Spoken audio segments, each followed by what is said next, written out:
Michael Broadway is Professor Emeritus of Geography and former Dean of Arts and Sciences at Northern Michigan University. He has published on a variety of food and drink related topics.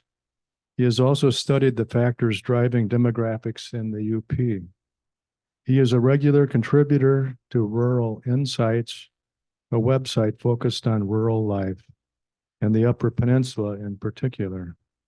Much of his data and info come from Rural Insights. The presentation today will provide an overview of the demographic challenges confronting the UP, arising from a falling birth rate, a rising death rate, and a steady flow of out migrants, and outline the evidence for the region becoming a climate haven. As migrants leave those areas of the Sunbelt most adversely affected by the effects of climate change. The presentation will be based on numerous articles the presenter has written for Rural Insights website, which is the primary source for data, facts, and information on Michigan's UP. Now, I gave Michael an option of presenting this class himself on Zoom and staying up there in chilly Marquette, Michigan. But he said he really much prefers being live and in person with an audience like this, even though I've said frequently that you can't get there from Marquette. You can't get anywhere from Marquette. And that was almost true here because he and his wife, Jenny, came down on Friday. They drove on Friday and Saturday. Both days encountered whiteouts down to 30, 35 miles an hour. But another benefit of them coming is that Jenny has 3 sisters living here in Ottawa County, including my wife. So Michael is my brother-in-law. And anyway, with that, Michael, I want to give Michael a warm welcome here.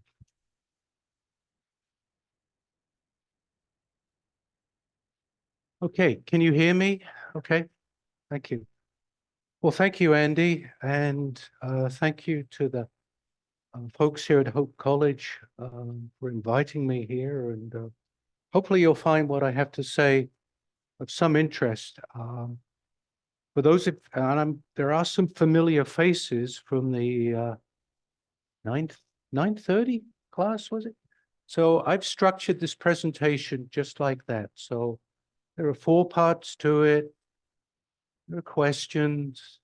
You get to ask me questions. I get to ask you questions. See whether any of you guys are paying attention. I wish I could, give prizes, but I used to do that with students. I used to give them books, and they wondered what to do with a book. But anyway, so I do have objectives. I'm not going to insult your intelligence by reading what the objectives are, but hopefully by the end of this presentation, you will understand this very idea of what is, as French philosopher said, demography is destiny. So what does that mean? And what does that mean for the UP? And then there's some empirical stuff here about the demographic challenges confronting the UP. These are the 4 sections. First off, a historic overview of population growth in the UP. Then a discussion of the components of the region's population growth. So we'll look at births, we'll look at deaths, we'll look at migration. And then something weird happened in 2020 with respect to migration. So we'll talk about what happened there. And then, what does all this mean? What are the demographic challenges for the region? So how many of you vacationed in the Upper Peninsula? Okay, so that map is redundant because you know where I'm talking about. All of you have been up there, but let's see. Oops. So the 15 counties of the Upper Peninsula, that's what we're going to be talking about. This place apart from the rest of the state. So what are the reasons why people even go up there? Where is this? Come on. pictured rocks, miners' castle. And it was used by the state of Michigan to advertise on Chicago buses to get people to come to the Upper Peninsula years ago. All right. Run out of one. What about, it could be anywhere, right? No, no, no. Hungarian, I'm going to tell you where it is. Now you have to tell me where in the UP. These are the Hungarian Falls. Very good. It's on the Keweenaw Peninsula, not too far from Hancock, but my wife and I were walking through the Hungarian Falls last fall. And okay, last place. Where's this? Anywhere in the UP, pretty much. This is the Dead River, just outside of Marquette. And those three images are, I guess, some of the reasons why people go up to the Upper Peninsula. But why do people live there? I guess we'll get to that. Okay, so I'm only going to be referring to European settlement. So obviously natives were living there long before Europeans showed up, but I'm just going to be talking about European settlement. And back in 1850, population was just under 6,000, and most of them were in Marquette, what we now refer to as Marquette County. And you can see, somebody can do the math there for me, how the population multiplied from 5,000 to over 250,000 in 50 years. And without getting too far ahead of myself, what explains that growth? Mining. Okay, what are the two big minerals up there? Copper and iron ore. Very good. Oh yeah, boy, we'll be done by 1:15 at this rate. Anyway, people flocked there primarily to work in the mines. And the 15 counties population peaked at over 300,000. And ever since 1920, it's basically been slowly declining. And the economy there has been based on, who's from Ontonagon? Are you my Ontonagon person? Boom and bust, right? When the mines are going, the place is booming. And when they decide to shut the mines down, bust. And people leave. Some of you may have been to Calumet. Have you been up to Calumet? Well, that's what Calumet looked like in 1900. It was a center of a copper mining. And if you go there today, well, you'll see obviously lots of snow, but it's now a national park. The population was at like 4,500. Now there's like 700 people living in Calumet. And it's a really interesting place to visit architecturally. There are some wonderful old buildings. Probably the most famous one is this theater, Prairie Home Companion. There you go. I'm used to talking to students and they would say, what the hell's Prairie Home Companion? What's he talking about? But anyway, Garrison Keillor did some shows from there. We went to a show in the theater there. Anyway, this is part of the national park. I could spend quite a bit of time talking about what a weird national park that is, because there are ruins in Calumet, which are part of the national park. And when you go to a national park, the last thing you think about is ruins, but there's certainly a lot in Calumet. So copper country, Houghton County, which is the center of copper mining, close to 90,000 people lived there in 1910. Now it's 37, boom and bust. Obviously, any of you Michigan Tech graduates? And why did you leave? Yeah.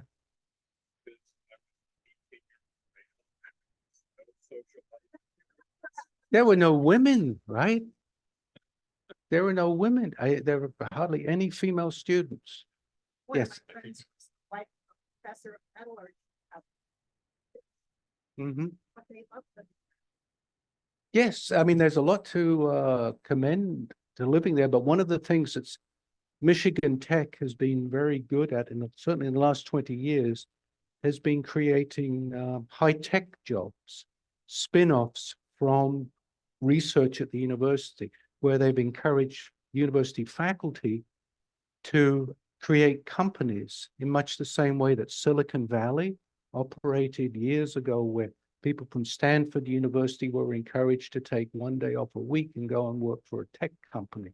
Well, in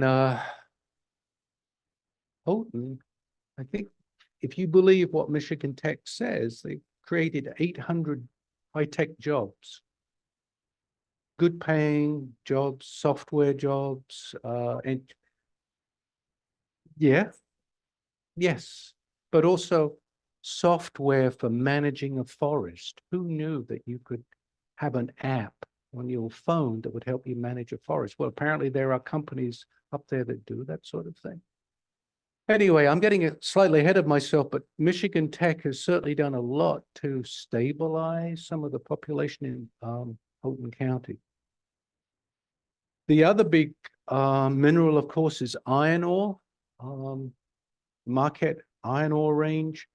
Marquette is on the edge of that, and then there are these two communities, Ishpeming and Negaunee, that have seen better days, for want of a better term. Our next door neighbor in Marquette is a native of Negaunee, right, Jen? And what, I hope I don't wish to offend any Yupa, but he said something to the effect that if you are diagnosed with a terminal illness, you should move to Negaunee because your last year on life will be the longest one you've ever experienced. So I'm not from Negaunee, but he is, and that's what he said about the place. His name is Pete Belpedio, so, you know, blame him, but don't blame me. So if you go to either of these places, they've certainly seen better days. This is a iron ore mine in Ishpeming, obviously no longer operating. Probably about 6 or 7 years ago, I received a grant from the state to identify what happened in the aftermath of closing down the Empire mine.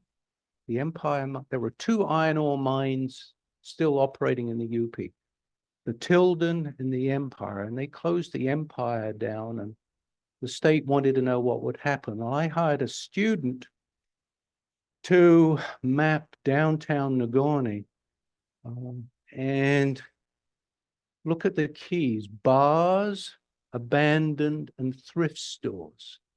And you'll see those colors. Those are the ones that predominate in downtown Negaunee. These are not prosperous places by any stretch of the imagination. And if you would go to Ishpeming, and the student produced a similar map for Ishpeming as well, but their population peaked well over 100 years ago, and it has been in decline or close to stable and then declined some more. But anyway, that's the problem. One of the problems with the boom and bust economy. So I always have questions for you. So first off, I'll ask you whether you have any questions for me before I pose some of these questions about the first part. If you do have a question, please raise your hand and I'll come to you, or Gloria will, with the mics so that the people online can hear the question. So I'm going to ask the lady from Ontonagon. what happened when they shut the mine down there? Because that happened fairly recently, right? Oh, Yes, I'm from Ontonagon, and there were two main employers when I grew up there, the White Pine Mine and the pulp industry. So we had a paper mill in Ontonagon. They have both closed since. And those were the two main employers, so people left. yeah. And then what happens to the services that the community was used to providing when you have people moving away and less of a tax base? And, that gets to the challenges for communities, that what happens to them when that industry shuts down? What do they do? Well, the people migrate, but what happens to the communities themselves? Raise your hand, please raise your hand if you have an answer to that. There.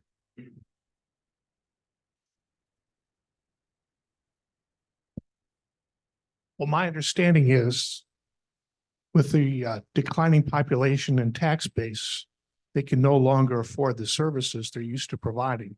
Yep. So those Department of Public Works employees are suddenly out of job. The streets are less well-maintained. The snow doesn't get moved as quickly. It's a spiral. That's right. And that affects the ability of the community to attract population. If the services are being cut back, why move to a community like that? So it's a major problem.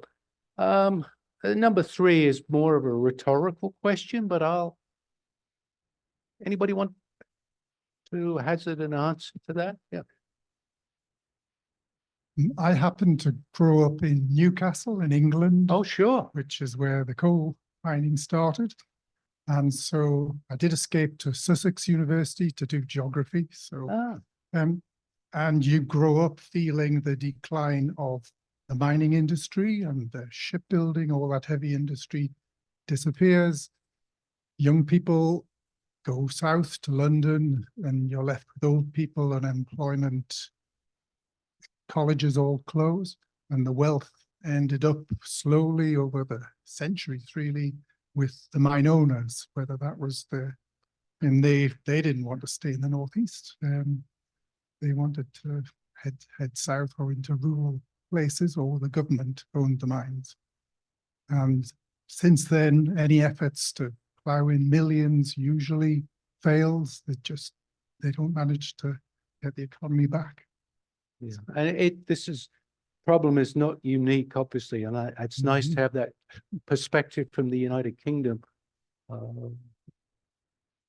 I went to any of you been to Nova Scotia?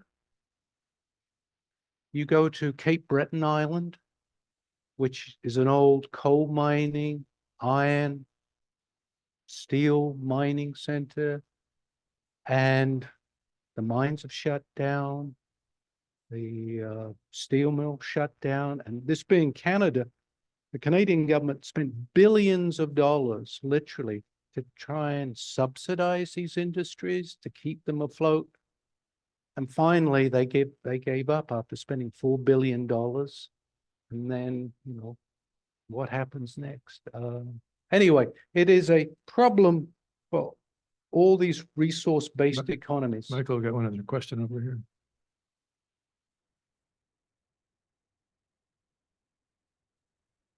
When you talk about wealth, and if a major industry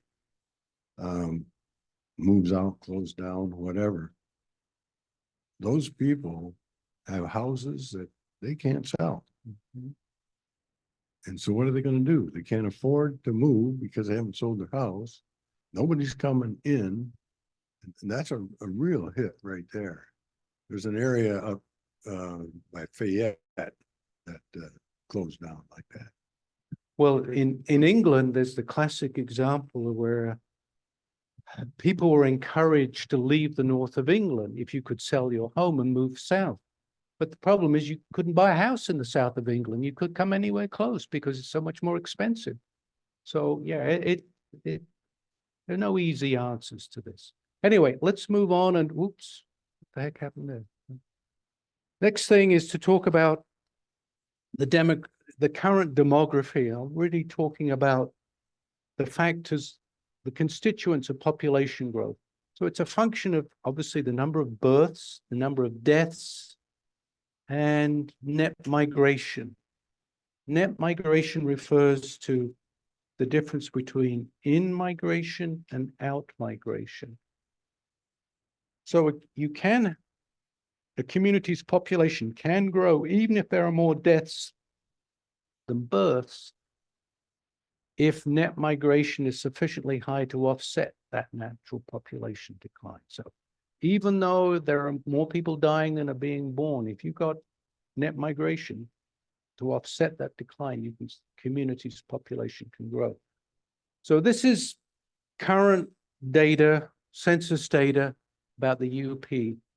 And if this was a class, I would ask somebody at the back to tell me what the difference is between the number of births and the number of deaths. Yeah, 8,876.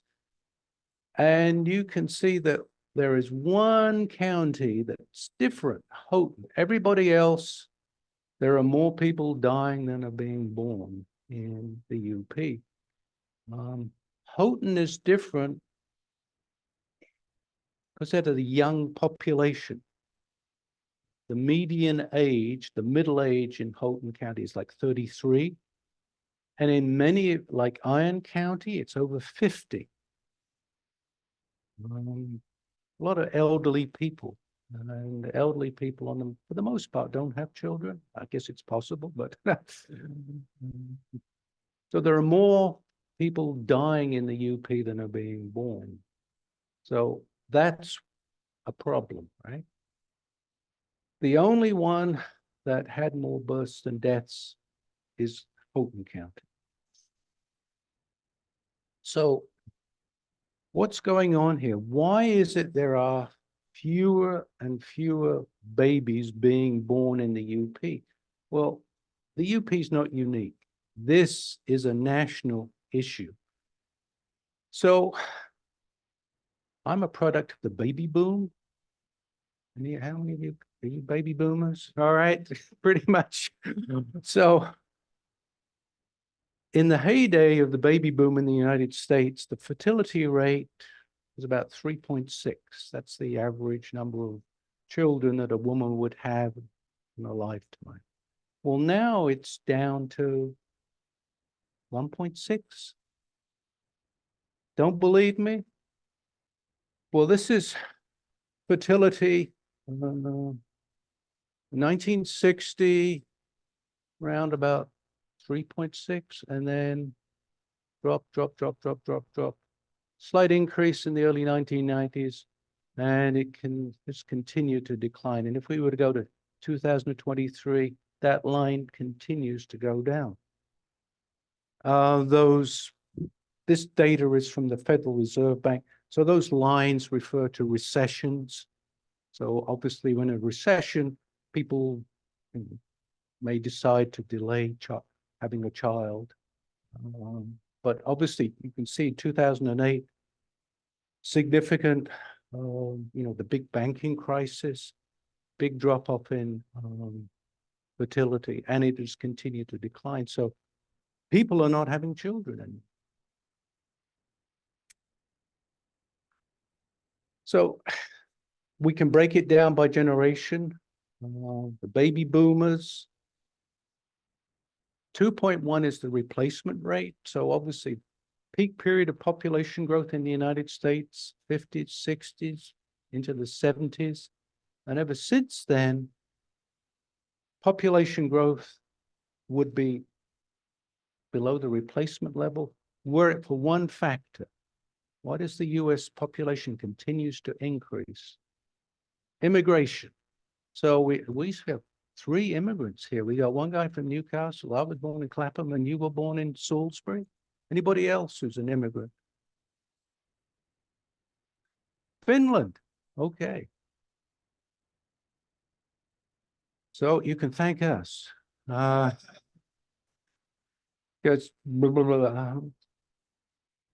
were it not for immigration, the US population would probably be in decline, at least on the basis of fertility rates. So if you look ahead, given that the median age, which is in other words, the middle in places like Iron and Keweenaw, Mackinac, Ontonagon, Schoolcraft, it's well over 50. Pretty much guaranteed that these places, at least in terms of the birth and death rates, there's going to be more people dying than are being born. The question is whether people will move there to offset that decline. Yeah, we have a question.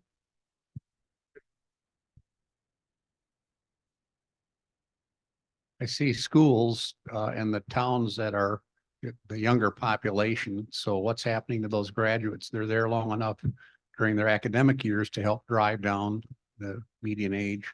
But what do you have an idea of what percent stay or leave? I'm going to present some data on out migration, and more people, at least in the period from 2000 up through 2010 to 2020, more people were leaving than were moving there. I'm speaking specifically of NMU and then Holton Hancock. Oh. I don't think, I mean, I can make an educated guess, but I don't know the data, to be honest with you. In terms of job creation, as I indicated to you earlier, Michigan Tech is been fairly successful in job creation, these high-tech sectors. NMU doesn't have that engineering, computer science background. So the jobs that NMU graduates have created have been in the hospitality area. So we have a number of microbreweries founded by NMU graduates. So if you ever, I think the Ore Dock is an example. What's the other one? Black Rocks. That's another example. NMU graduates. So I think a lot of people, well, you're all retired, right? Okay, so here's what I did last week. I have all these emails from when I was employed. I have all these emails from students. And I started deleting them because I mean, well, what the heck? And I cyber stalked a lot of students. I thought, what are these people doing now? And it turns out, praise the Lord, they're all employed, but none of them were employed in the UP. I had a student she was a sustainability student. She's living out in Portland. Another student down in Sheboygan, Wisconsin. Another young student down in Central Michigan. Hardly anybody in the UP.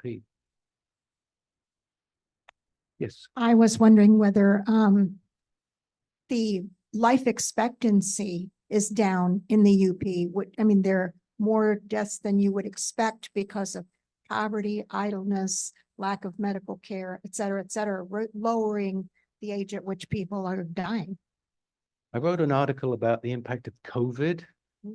And COVID as COVID well. had a big impact on like the death rate from COVID. I think in Iron County, I want to say was 5 times higher than in Leelanau County. You know where Leelanau is? North of Traverse City. Yeah, if that Rural Insights is the website, and there's an article in there that I wrote about that. So COVID had a big impact.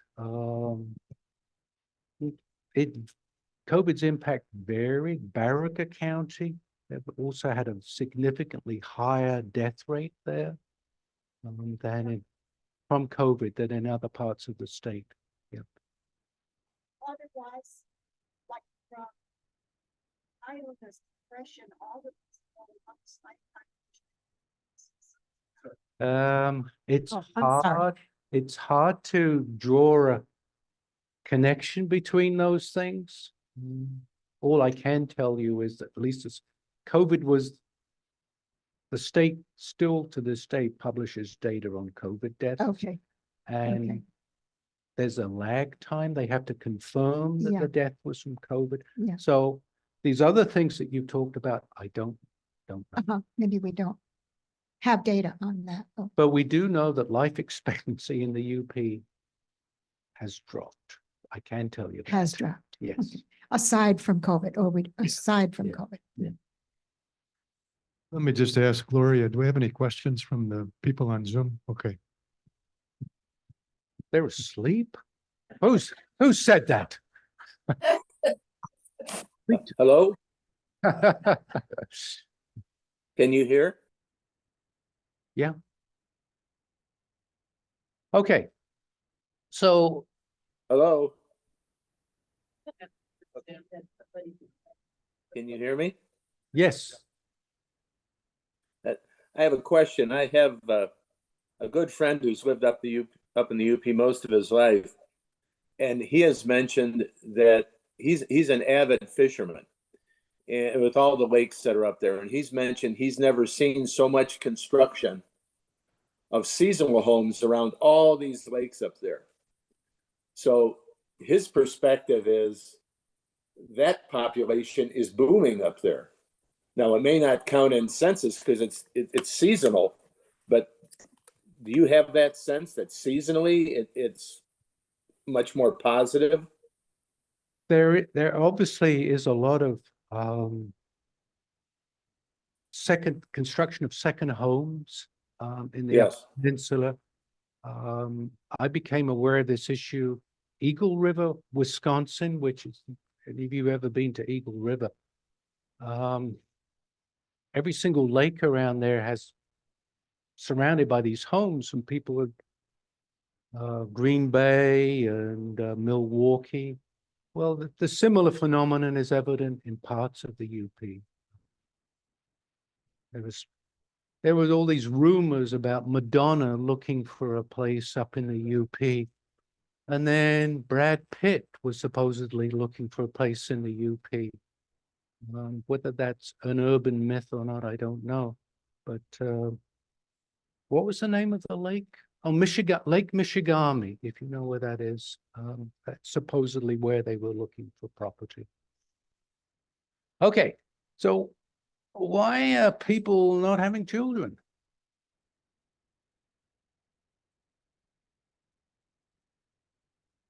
Yeah, there's the notion of women delaying parenthood to much later in life. So whereas 40, 50 years ago, women had children in their 20s, now 30, mid-30s, late 30s. And if you wait that long, it sounds terribly sexist. I've got to be careful what I say here. But where's the energy, right? So you're likely just have one as opposed to 2, 3, right? Yes. Oh, well, The doctor. Right. okay, well, good to know. Yes, I think it's just become more socially acceptable for couples to choose not to have children and also for people to choose not to be married. Whereas in previous generations, it was looked at differently. yeah, we have 3 children. None of them are married. Fine. Well, what about, is population decline a good thing for a community? Now, you're all baby boomers, and you might have had to read The Population Bomb by Paul Ehrlich in late 1968 when you're on your amphetamines. And he was predicting all sorts of terrible things because of he just saw the world's population getting out of control. So now we're in a fairly weird situation where population decline is fairly common. There are over 60 countries in the world where the population is going down. Company like South Korea, for example, the fertility rate is less than 1. So in other words, a 0.9 of a child, I don't know what 0.9 of a child looks like, but that's the fertility rate in South Korea. Japan, Russia, they're all China, yes. China for the 2nd year in a row now has declined, falling population. So is it a good thing? Michael, is it just mainly countries that are developed countries that have better economic conditions that are having declining, or is it also sub-Saharan Africa or other parts of Asia? Or I mean, is there a pattern there? Well, the one continent where population growth is still fairly high is Africa. But even in India now, which has overtaken China as the most populous country, it's down to like 2.2, the Well, fertility rate, which is unheard of. I'm going to just express an opinion that it's a good thing. However, if you're in charge of a community and is the population going down, is that good? Ask, is the population of places that are still experiencing increased population result in geography departments today, geography professors still talking about what Paul Ehrlich talked about, an overpopulation, or is it enough of a decline in the industrial countries that people aren't worried about the hungry planet and population bomb, the kind of things that we're worried about in the 60s? I don't know. I don't know what my colleagues teach Yeah. now. As I say, I'm just trying to bring it down to a local level. Okay. Because I don't like at Michigan State in the 60s, we had a Professor George Borgstrom. I don't know if you're aware of him. He wrote a book on the hungry planet, and that was a major topic of what we discussed then. And I just wondered if the lack of population growth in the industrial nations have made that not topic. Yeah, I mean, then you get into that. If you go back to Ehrlich's book, he talked about how one American was created more damage for the planet, if you like, in terms of their resource usage versus, 50 Indians back then, something like that. Those are crazy argument. But anyway, some of you may be business people. What's the problem if your community's population is in decline? You're a business person. Raise your hand if you have an answer. Think about Well, you had fewer customers, Michael. fewer customers, right? You're not doing as much business, so your Yep. overhead relative to what you're selling is going high. And then staffing becomes a real issue. That's certainly in the Upper Peninsula. One of the unique challenges in Marquette is we've seen an explosion of weed shops, marijuana shops. I think there are 9 or 10 in a town of 20,000 people. So you know what people are doing. And they pay, my data sources of what students tell me, over $20 an hour to work in these weed shops. So the university that's historically been dependent upon student labor, they can't pay $20 an hour. They pay the minimum wage. And so student services are impacted because there's shortage of labor up there. Okay, so how about, what might attract people to move to the UP? Okay, pretty pictures. And what might deter people from moving to the UP? The weather. But we had 320 one year in the year one of the years that we lived there. Anything else besides the weather? Oh. Isolation, lack of services. Yes. Have to drive to Green Bay or Milwaukee to fly somewhere? Yeah, we have one, Delta has one flight a day in and out of Marquette. And as happened over the Christmas vacation, there were 3 days in which the plane didn't arrive. So good luck getting out. Our daughter flew back for Christmas a couple of years ago, and she was stuck an additional 4 days, I think, because of the planes that just aren't enough seats, to for people to fly back on. So anyway, isolation, climate might deter people. However, there is some evidence that the UP could potentially attract people from a climate perspective. So let's talk about that now. The IRS, we all hate the IRS, right? I assume we hate the IRS. They publish data, and you can go on, just Google it, IRS migration data. And they report change of address. So people who file their taxes, and they do it if you move out of Marquette County and you move to another state, they will compile that data for you. So you can look at each county in Michigan and look at where people are moving to and whether they're moving in, where they're coming from, or where they're moving out to. So no big surprise. Back in 2020, 21, 12,000 Michigan households moved to Florida, and about 8,000 households moved back from Florida. Nevertheless, there was a net loss of migration. So the data that we're going to show you, or I'm going to show you, is from the IRS. So out-migration has been this dominant process for a long time, from when they shut the mines down or closed a mill down.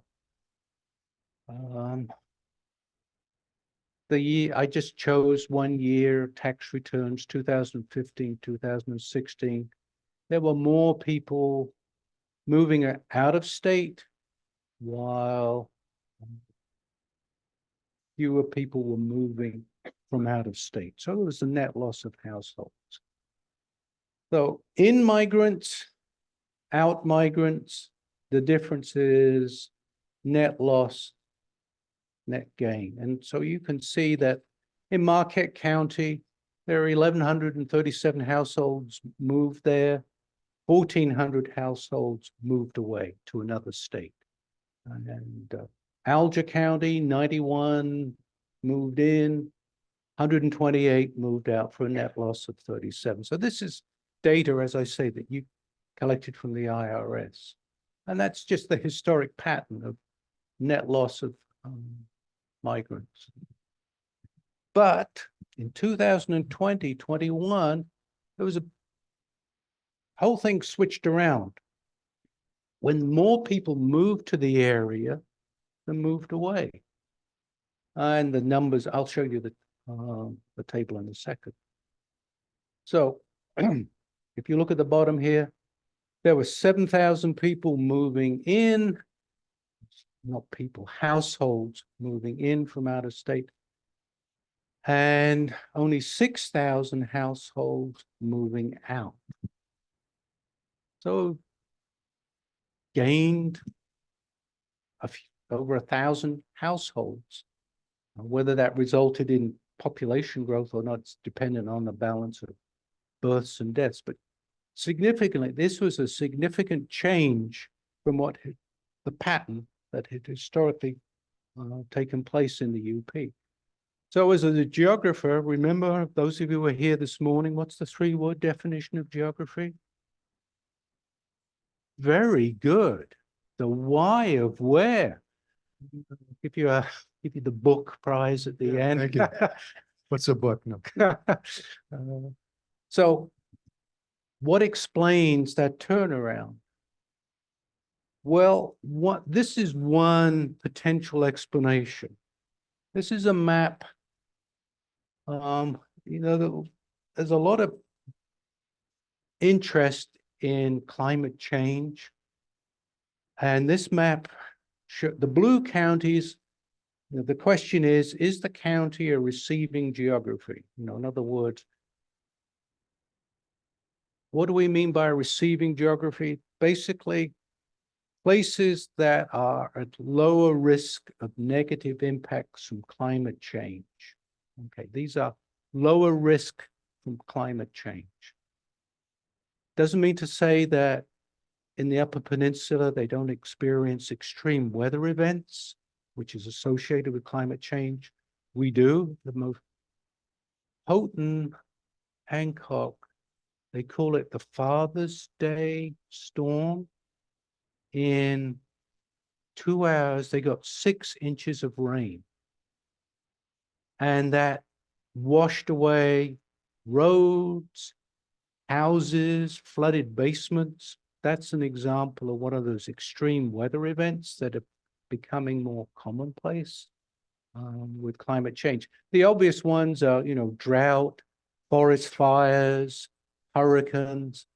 So if you look at this map, you can see that the Great Lakes, and of course, much of Michigan is considered to be at lower risk for extreme weather events than other parts of the country. And, Wisconsin's the same. Much of Minnesota, North Dakota, New England, and Appalachia. But of course, if we think about where are people moving to at an aggregate level in the United States, is it the Upper Peninsula? Not really. What's the most popular destination for retirees in the United States right now? Florida and Arizona. Now, if you want to avoid extreme weather events, do you want to move to Arizona? I mean, how many consecutive days did Phoenix have 120 degrees and above? About 30. 30, I think it was. Oh, and there's an issue of water. They don't have any. And actually, that got a little laugh, but it wasn't meant to be. One of the things that's happened in the city of Phoenix is they've had to pass a law restricting the new home construction because there isn't enough water to meet the demands of people moving there. So builders who purchased land in the expectation they would be able to build homes, not so much.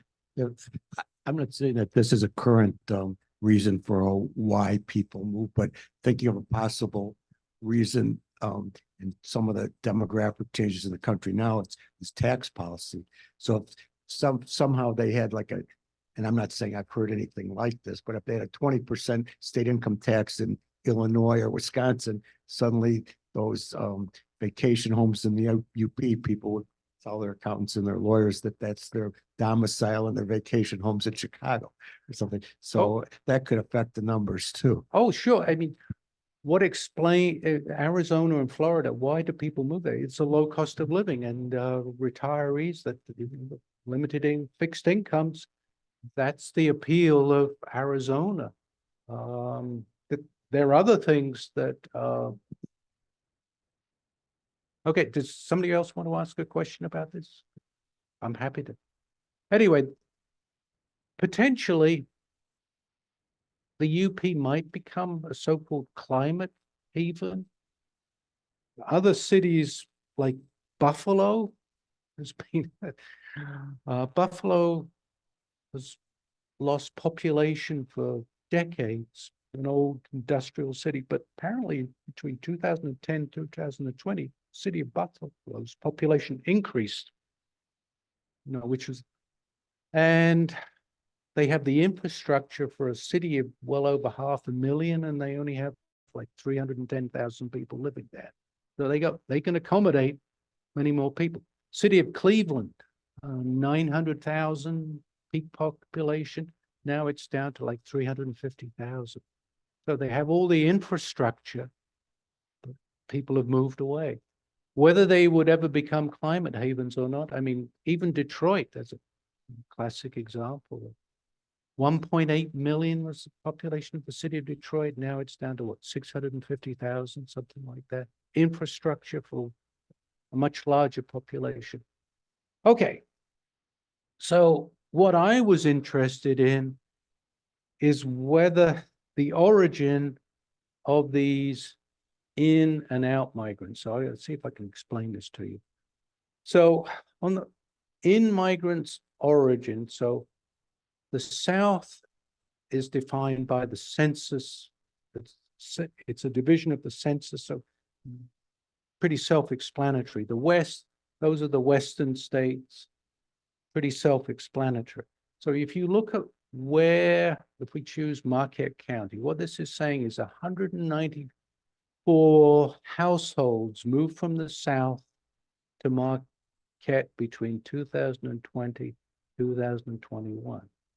Now, if we look at the out migrants, how many households moved from Marquette to the South? 182. In other words, there were more people moving from the South than to Marquette than were moving to the South. So it's historically, a lot of people have left the UP for the very reason that you all suggested, the climate, pretty bad in the wintertime. So they've moved to warmer climates in the South, South Carolina and Georgia and Florida. But if you look at Marquette wasn't unique. You can see that most, with the exception of Mackinac County, there was a positive gain of people from the South. And if you look at the Western states, it's even more pronounced. So again, if we use the example of Marquette, 176 households moved from the Western states to Marquette, but only 147 households moved from Marquette to the Western states, you know, the places where all the fires are raging. So there, you could argue that there is some evidence for people leaving southern and western areas that are states that are more vulnerable to the extreme weather events and coming to the UP. There are probably other arguments out there as well that we can discuss, but there is some evidence to say that this is a reverse. Well, this clearly shows there's a reversal of a long-term migration. I think we can skip over that slide. So let's talk about that first question there. If people aren't migrating to the UP for climate reasons, remember the data 2020, 2021? What was another factor that might explain why people moved there? COVID. Yeah, COVID and working remotely. And a lot of UP counties experienced population gains as a result of people trying to escape heavily populated areas, moving to a more remote location. And to go back to the example of Eagle River, Wisconsin, I interviewed a person with the Chamber of Commerce, and she was saying that the influx of people from Milwaukee and Green Bay was so bad, the county executive wrote a letter to all second home owners and told them not to come because they'd overwhelmed the local hospital and they couldn't take any more patients. And so they were told not to show up at your second home, which I'm sure was not very popular. Anyway, what can the county do to stop people moving to their second home? But COVID might, I'm sure it played a key factor in this. So is climate change a factor in most Americans' migration behavior? Probably not. Yes. What factor might political items play, plus even blight, like from white flight from Detroit or some of the bigger cities, play in the migration patterns. Okay. Okay, in migration theory, there is this notion that most people, when they migrate short distances. They migrate to places that they're familiar with. And there's another geographic concept, a geographer over there, the notion of distance decay. The closer you are to a place, the more likely you are to know something about it. The further away you are, the less likely you are to know something about it. So most people, when they move, they migrate relatively short distances for that reason. Now, how do you become aware of other places? Well, vacation. But most people, when they migrate, normally migrate a relatively short distance. So white flight from the city to the suburbs, right? I don't think politics, red state, blue state, is that what you're thinking? Yeah, there is some evidence of this sorting out of America, people moving from, if they're a strong Democrat, they don't want to live in a red state, and people in red states don't want to live in blue states. There is some evidence of that. Well, why are people not concerned about what trumps climate change as a factor in people's migrations? The cost of living, yes. That's what most people think, right? How can they afford to live the life that they would like to live? And so the cost of living is probably way more important than climate change in affecting most people's migration decision making.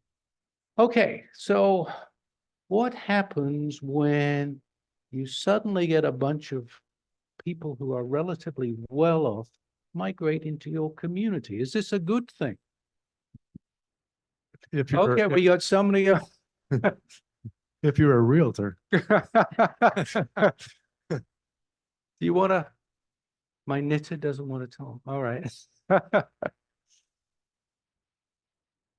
Well, one of the things about the IRS data is that you can calculate the average household income of people who move into a county, and you can calculate the average household income of people who move out of the county to another state.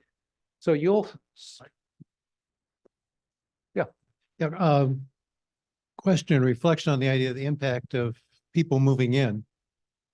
This took me a while to get this together in my head, but in the 80s, I spent a decade living in a small town in Michigan's Thumb. There were people moving into the county, but they were buying 10 acres of old farmland, putting up a house and living there, never came into town, voted no on all the millages because they don't want to spend any money, and did their shopping in a nearby city. Yet, if the house was on fire, the fire department still had to go out there. So in some ways, having the people there didn't really help. yeah, I mean, it's a mixed bag. Look at Keweenaw County. The average household income of people moving to Keweenaw County is over $100,000. The median household income of people who live in Keweenaw is like 53,000. So it good thing or a bad thing? What do you think one of the consequences of people with a lot more money moving into a place than the local people? I think you've already alluded to some of those issues. Well, pardon? Yeah, exactly. One of the things that happens is property prices increase because the people that move there, they can afford more, particularly if they came from the Western states, where property values are much higher. They can bid up the limited housing that is available to much higher prices. And this creates a problem of so-called affordable housing, And this is a problem, I don't know whether it's a problem in the Holland area, but it certainly is a problem in the Upper Peninsula. Marquette, the city of Marquette has done numerous studies, but okay, we have a problem, but we can't seem to solve it. The problem of affordable housing is made worse, some would argue, I think, with an influx of upper income levels, because they can just, these people can afford. Yes, And to drive people out.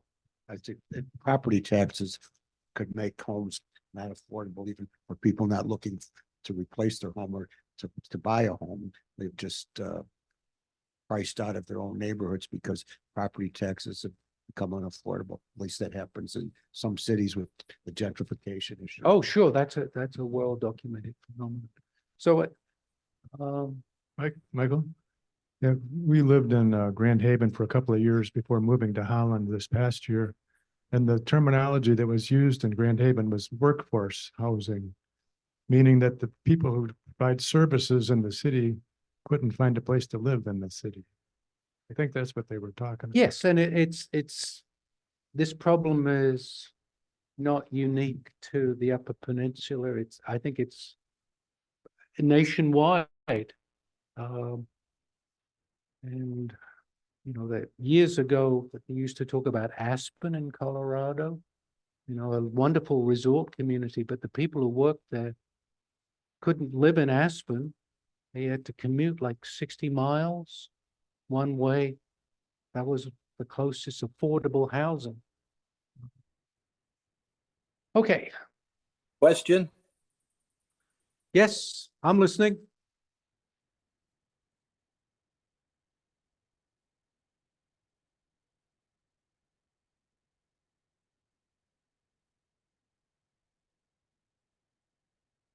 Is he?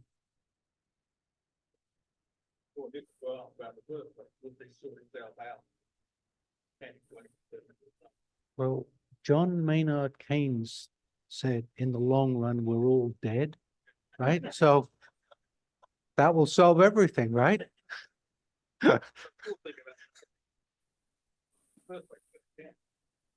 Did you hear my question? No, It was, what is in Keweenaw County that's attracting the people that are substantially of higher net worth, let's say?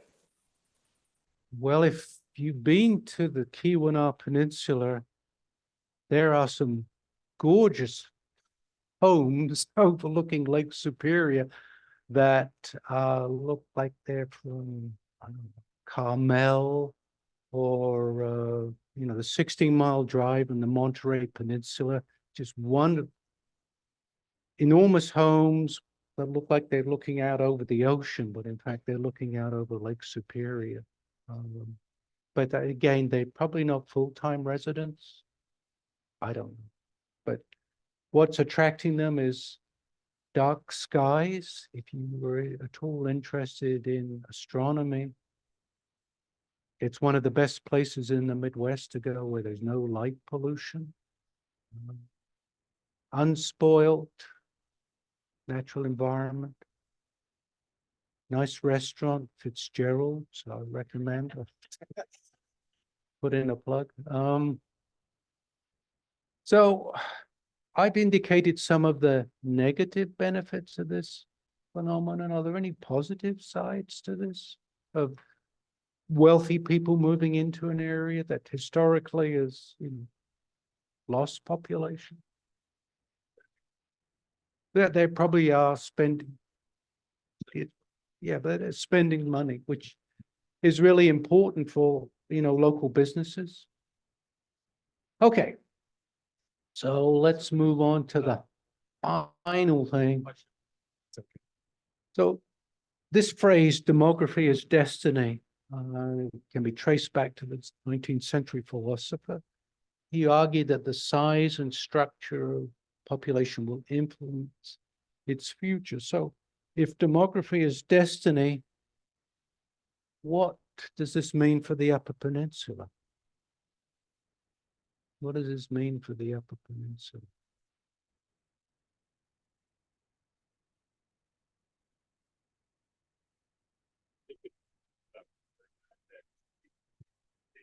is a trend or whether or not it's a one-off. I think that's an excellent point. Remote working, is it here to stay? A lot of big companies want people back in their offices. If you're at all interested in this, I subscribe to a weekly newsletter from a guy in the Upper Peninsula whose job it is to recruit people to work remotely in the Kiwana. And every only Sunday, he sends out an email, an illustrated email of what he did during his week. And it's all pictures of hikes he went on, fishing. It's all about the appeal of the outdoors. And obviously in the wintertime, it's covered in snow, and in the summertime, it's covered in bugs. But that's his job, is to recruit people. I think the end of each email ends with, if you are interested in working remotely, please contact me, and he will. And there's an initiative to try and attract more remote workers, but how successful that'll be. Michael, if we have this influx of these wealthy people and we only have one flight goes out of the UP every day, or at least of the Marquette area, how is there train service? Are they making a demand for more roads? Are they content just to have to drive there for hours and hours to get there when they come? The nearest train, Amtrak, comes into Milwaukee, which is 300 miles from Marquette. So, yeah. Yeah, I would imagine that people are fairly content. I mean, that's part of the appeal of the Upper Peninsula, is it's isolated. And people talk about leaving their doors unlocked at night, and very little crime, that kind of thing. Yes.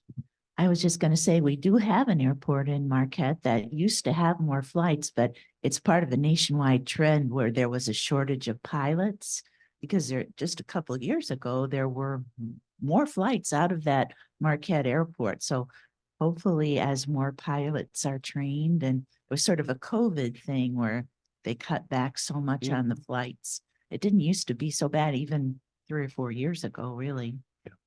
There was a flight from Marquette to Minneapolis, a flight from Marquette to Detroit. An American flew into Chicago.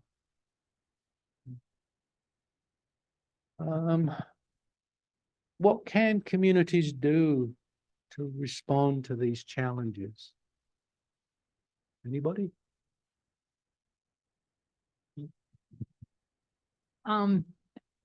It's not responding to that question, but Okay. to one other. What happens with education? I'm thinking, if these towns are so small, can they even afford to have a school? And how far do children then have to travel to get to a school? And to me, I used to be a teacher. I think if I would have children, I wouldn't want to live up there, because my kids couldn't get to school unless they drove for an hour and a half. Well, I'm going to defer to somebody from Ontonagon. Marquette did have some issues when we first moved there with shutting down elementary schools in town, and people don't like, if you want to upset people, talk about consolidating schools. What happens to the local rivalry between the Negaunee miners and the Ishpeming Hematites? Yeah. And the Westwood Patriots. I mean, what happens? I mean, people get really upset. In higher ed, there's Lake Superior State and Northern Michigan University. Lake Superior State is in the Sioux, and Northern is in Marquette. Lake Superior State has about, I want to say 1,500 full-time students. I mean, it's on life support. There have been, people have talked about consolidating, merging the two or getting Michigan State to come up and take over these places. Politically almost impossible for stuff like that to happen. Yes, We just lost Finlandia University. yes. Private school in Hancock, which is just across the straits from Houghton. And of course, that's not unique. A lot of small private colleges are going under. We're going back to fewer children. Yeah.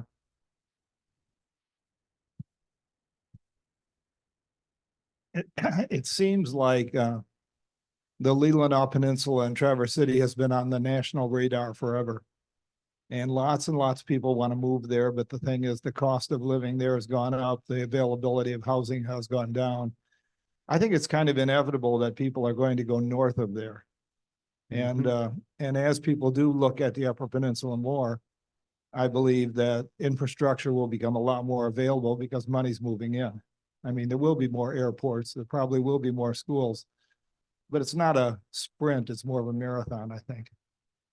Yeah. All this is just idle speculation on all our parts, me included. I have no idea what's going to happen. But clearly, this does present real problems for the state. There's something that's worth thinking about. With fewer people, it means there are fewer taxpayers. And with fewer taxpayers, what does that mean as far as service provision is concerned, whether it's at the city level or county level or even at the state? I mean, people are beginning to flag this as a problem for many states now. It's not just Michigan. There are many other states. West Virginia, which is a poor state to begin with, is in far worse shape in terms of shrinking tax base, a shrinking working population. What do people do? We've become dependent to a certain level of services, but if there are fewer people working, what are we going to do? Raise taxes? That isn't going to happen, is it? Is it? Yeah. I once worked for can I say this, a congressman who ran on the platform of, if people want services, you're going to have to pay for them. And that may mean a tax increase. He was being honest. What happened? Do you think he won? No, he lost.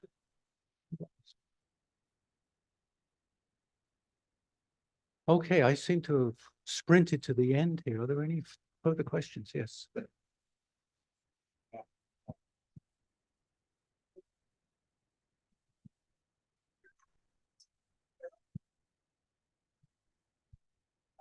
Going to Florida and so forth for retirement. It's inexpensive for a lot of people, taxes, so on. I think UP ought to take us retirees up there, retire. Everything's slower. Everything is, it's just a really nice place to be. I spent some time there in the 70s when my brother-in-law, sister were at Houghton going to school. We got a snow 3 feet overnight. And I thought, we're going to be stuck here for a week. At 8:30 in the morning, all the roads were clear. They have the equipment, they're used to that. I mean, there are services that they do provide, and it makes it a really nice area. Yeah, I think we could dig a little deeper. One of the issues in the UP is healthcare, which is probably, again, it's probably a nationwide issue. But we had a hospital that was locally owned, Marquette General, that got bought out by a for-profit hospital by the name of Duke Life Point, and the hospital now goes by the name of UP health systems. Well, Duke Life Point is owned by a hedge fund, and they're in the business of making money. So we go back to meat packing, right? And what did the meat packers do? Well, they lowered wages. Well, what do you do if you're in the healthcare business? You lay off people. You get rid of nurses. And again, another article I wrote, UP Health Systems laid off over 500 people over the course of 5 years. Fewer people are employed. It gets harder to attract people to work there. If you don't have a good healthcare system, harder to attract certain doctors as well. Yes.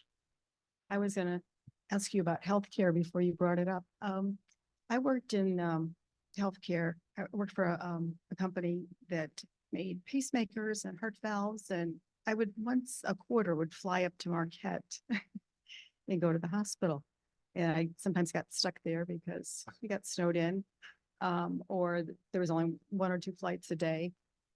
But there were 2 heart surgeons, and it was a pretty good operation there. I don't know if there's any other places doing heart surgery in the UP, but that's one of the biggest problems for trying to recruit retirees. You've got to have good health care.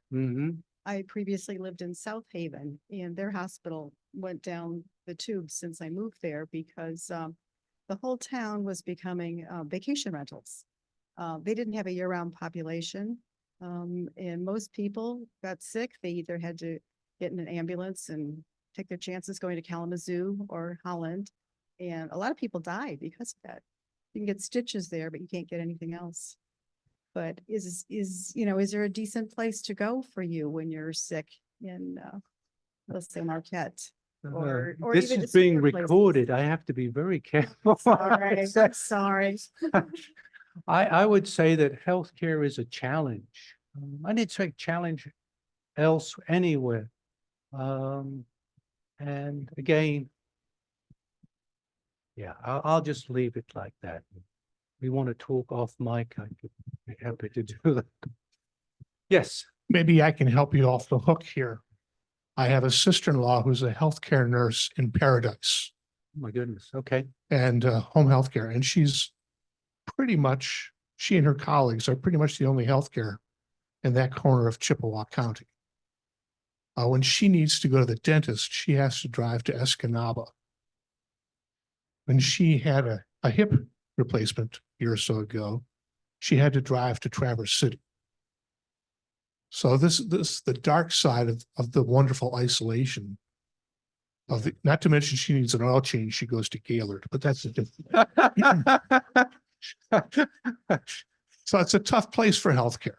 And it colored our decision when we retired about where we might move. You know, we weren't going to go to the UP, even though I grew up there. You know, just there aren't enough doctors, there aren't enough dentists, there aren't enough home health care nurses. And it's tough. The other thing, another aspect of healthcare, which is since COVID, is the mental health crisis, that there aren't enough counselors. Again, there were stories about the psych ward at the hospital being full, so they would send people below the bridge. I don't know how far below the bridge, but that's what, you live in the UP, that's what people think, below the bridge. You're talking, 300 miles away from your home to get psychiatric care. Tough pill to swallow, I'm sure. So isolation does create other problems. Yes. Just one quick one. I believe the copper mine is now opened up again. Is there any effect on that yet? There's talk of the copper mine. Did it actually open? I didn't think so. There's a Canadian company. Is that the one you're referring to? They tried to get a $50 million grant from the state to provide infrastructure. No, I think this is reopening an existing copper mine. I'd have to. Yeah, Bottom line is, I don't know. I didn't think it had opened. We do have a small nickel mine opened in Marquette probably 10 years ago. But it only employs just over 100 people.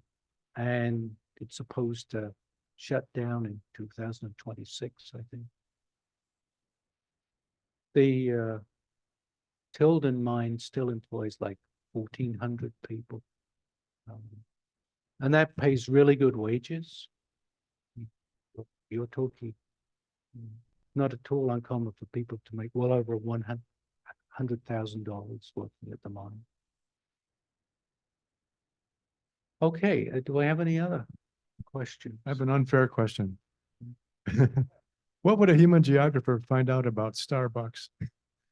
Oh, well, okay, do you know where Starbucks was founded? This is the bonus round. By a graduate of Northern Michigan University.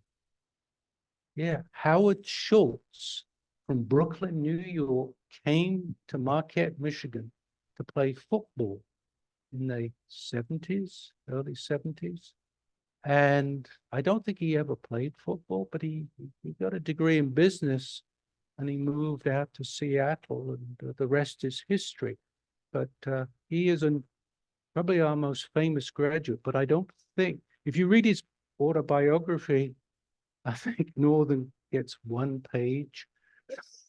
So can't really, I don't think he really thought too much about it, but yeah, he was a Northern graduate.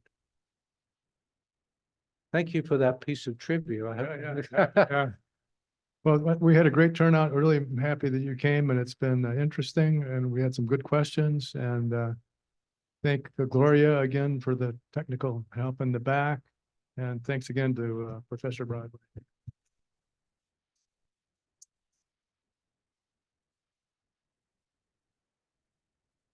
I'm sure he'll stick around if you have any individual questions.